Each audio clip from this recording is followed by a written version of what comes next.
Hello, hello. This is day number seven. Seven already. We've been doing this for almost a week. I guess this is a week. Yeah. So, awesome. Welcome to the 30 for 30 Wins Challenge. If you're new to my channel or you haven't heard about the challenge, go ahead and check out the description of the video below. I have a free 30-day health and wellness challenge.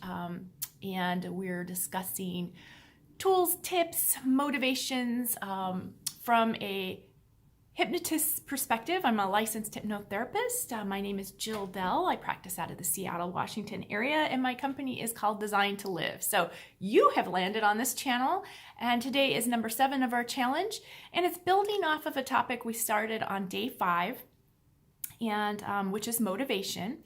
And it's one of the big hot topics that I get asked a lot of times is, can you help motivate me? And so we've discussed, identifying your types of motivators and then building those types of motivators into your routines.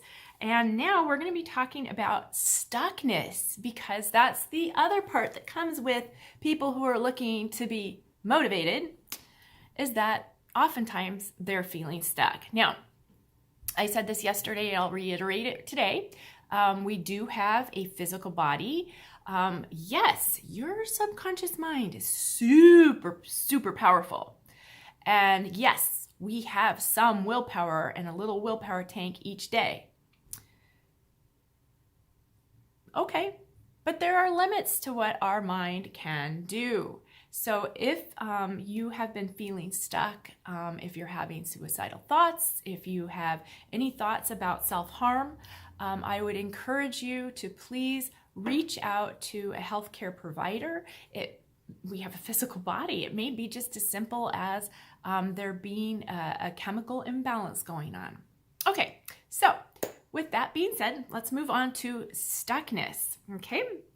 So what I find in my practice is that stuckness really comes from, generally speaking, a few different main areas, and I'm going to go over 4 of those areas today. The first one that happens is expecting and demanding perfection from yourself. So you may have remembered one of our prompts was done is better than perfect. Well, perfection is the number one killer of people. They're like, oh, I didn't do this correctly. I didn't do all of it. I failed in my diet because I broke down and had French fries this afternoon. Well, there goes all of my diet. Bye diet, bye walking, bye health class. If I can't do it perfectly, then I'm not going to do it at all. Okay, that is a complete exaggeration, but I am iterating that is what happens. So if you find yourself giving up on things and saying, well, I didn't have time for it, I blah, blah, blah, and you're not actually finding solutions for that, chances are you're being too much of a perfectionist. And you know what? So what if you can't do the whole thing? Doing part of it's better than doing nothing, right? Just saying. Okay. Number 2 is anxiety. Now, for people who do not experience anxiety, anxiety is an overactive fight or flight type of response, and it's really fear motivated. And so there's a underlying fear with anxiety. It can be fear of failure, fear of not, fear of standing out, fear of fitting in. It can be all sorts of kinds of different fears. But anxiety is a really, really uncomfortable response. But I'm here to talk about how you can get unstuck from anxiety. So anxiety is something that always lives in the future. It's something that we're worrying about in the future. And it's all of those unknowns, all of those potential possibilities that we are anxious about. So anxiety is out in the future. So what you can do if you're feeling stuck and it's anxiety, then what that feels like is that, is this just kind of this overwhelm, and you are worried about what's going to happen and blah-de-da-de-da. The thing to do is to get back into the now moment. Because right now you're watching a YouTube video. Chances are you're fine, right? Because this is the now moment. And unless there's a fire under your butt or some other type of emergency going on, there is no real anxiety in the now moment. So what you need to do is get yourself back into your physical body. And you can do that by doing tapping, right? You can tap, do all the tapping. I'm not a professional tapper. You can do that by taking your fingers and gently rubbing them across your thumb. Notice the temperature difference on each side. Notice the calluses that you may have. Notice the pressure amount. Notice the speed. Notice all of those things. And as you notice that, you'll probably notice that you get more relaxed because it brings you into the now. Deep breathing, same thing. Concentrating on the air. Notice as it lifts and rises your rib cage and how your back is. As you exhale, how it goes back in. Notice the coolness coming in or the warmth on the exhale. Notice if it's hitting your teeth, your lips, what part of your mouth. How far can you feel it down into your lungs? Right? Bringing you back into that now moment. So I really want you to think about all of these things to bring you back into the now moment. And then that will really chill out your anxiety, and you can think about what's the next logical step, right? Because the next thing that gets people is overwhelm. And now I'm so stuck, I don't even know where to begin. Start small.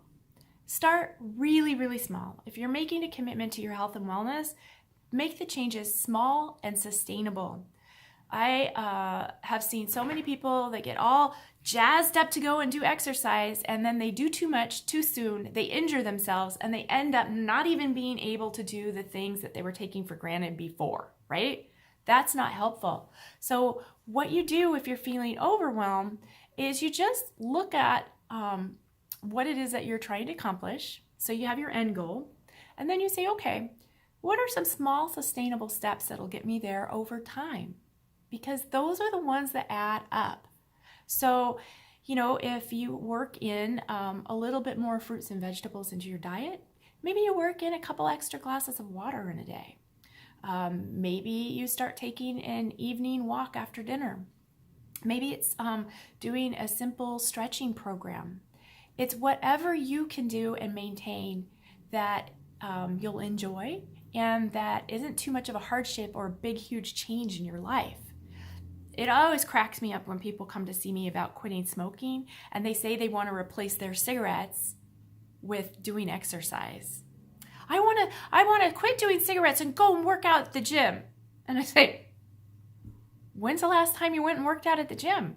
And some of these people will come back and say, well, it's been years. And I'm like, picking up a cigarette and putting it in your mouth is much, much easier than going to the gym. Let's think about something else that will give you that same sense of satisfaction as having that cigarette and be healthy for you, right? But it's got to be easier, right?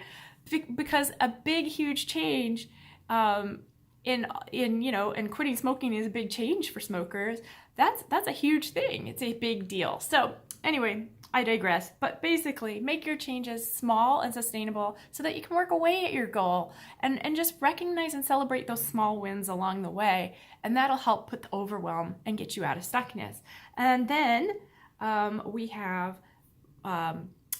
excuses. And excuses kind of keep us in our comfort zone. And when you point the finger at someone else, you have all of these pointing back at you. That's right. Because when you're pointing the finger at somebody else, really, there's something about you, and it's not owning it. And part of my my Design to Live logo is it's your life, own it, design it, and live it, right?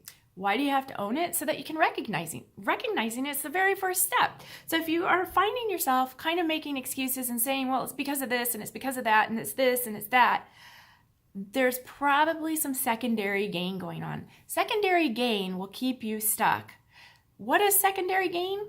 It's things like getting payments for a disability and you decide not to get better because you want to keep those payments. Or it's having secondary gain would be that by not doing the thing, you get sympathy and attention from somebody else. And that sympathy is something that you really want. Or perhaps it's that attention that you get from not doing it and that people then check in on you and things like that. So these are, like, again, really extreme examples of secondary gain, but it's what are you getting from staying stuck that's a benefit to you? That's secondary gain, and that'll get you nowhere fast. So best thing to do with secondary gain is get real honest with yourself and decide whether your health and your wellness and being around on the planet longer is worth more than that benefit that you're getting as a secondary kickback. Yeah, that's pretty much it. So those are some of the common things that keep you stuck. And again, you know, I touched on depression earlier. Depression is a physical condition of the body, and it can be helped with hypnosis, and it can be helped with a healthy lifestyle and diet and exercise. But it's really hard to get started doing those things if you have depression and you're not working with a holistic practitioner or a doctor to get it under control enough to be able to do those things and move forward. So, like I said, we have a physical body, and it's one of the components that we have to look at and take care of in self-care, right? So, I hope that this explained all of the potential ways of stuckness. And you know what? If there's other things that you come up with and you're like, well, what about this, Jill? I would love to hear that because, you know, I'm just one person, and as a collective group, we have a lot more brain power than just me, right? And so if there's some area of thing or stuckness and you're like, I don't think I fall into any of those categories, you know what? Let me know. I'd love to hear from you. Make a comment, and I hope that you have a wonderful day 7. Get out into nature, enjoy your day, plan some healthy activities for this weekend, and I will talk to you tomorrow on day 8. Thanks. Bye-bye.